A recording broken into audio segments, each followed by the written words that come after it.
വിളിച്ചു, ഞാൻ ചെന്നു, അവിടെ ചെന്ന് 35 ദിവസം ഞാൻ തികച്ചു, ഞാൻ ഇറങ്ങി വന്നെങ്കിൽ. എന്റെ തലമുടിക്ക് എന്ത് പറ്റി? പശു നക്കിയതുപോലെ.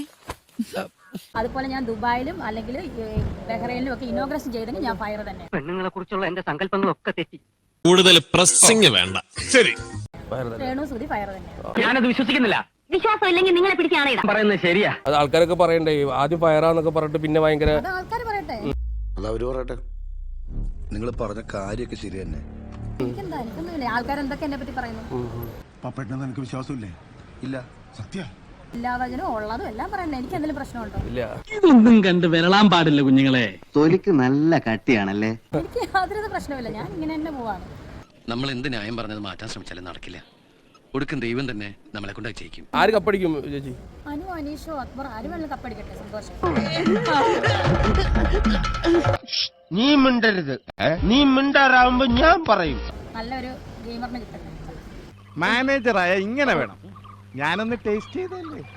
അല്ല, ചേച്ചിക്ക് ഒരു ഫേവറേറ്റ് ഉണ്ടോ? അങ്ങനെ അനീഷിന് എനിക്ക് ഭയങ്കര ഫേവറേറ്റ് ആണല്ലോ. അങ്ങനെ പറഞ്ഞു. പിന്നെ ആർക്ക് കപ്പടിച്ചാലും നമുക്ക് കുഴപ്പമില്ല, സന്തോഷമുള്ളൂ. എന്നാ വളർത്താനായി തെണ്ടി. ഭാഷയൊക്കെ ഞാൻ ഒലത്തിക്കോളാം. ഓ, ഞാൻ കണ്ടു. ഫയർ അല്ല ഫ്ലവർ ആണെന്ന് അനുമോള് പറഞ്ഞു. ഒരുപാട് പരിഹസിച്ചല്ലോ, അപ്പൊ എന്ത് തോന്നി? ഞാൻ ചിരിച്ചുപോയി. ഞാൻ പറയട്ടെ, അവരെന്നെ കളിയാക്കുന്നൊന്നും അല്ലായിരിക്കും. കുറച്ചുകൂടെ മാന്യതയോടെ സംസാരിക്കണം. ഞാനൊരു സെലിബ്രിറ്റിയാണ്, അത് ഓർമ്മ വേണം. ഒരു തമാശ, എന്നെ ഒരു തമാശ രീതിയിൽ പറയുന്നതായിരിക്കും. കളിയാക്കുന്നതായിട്ടൊന്നും എനിക്ക് ഫീൽ ചെയ്യുന്നില്ല.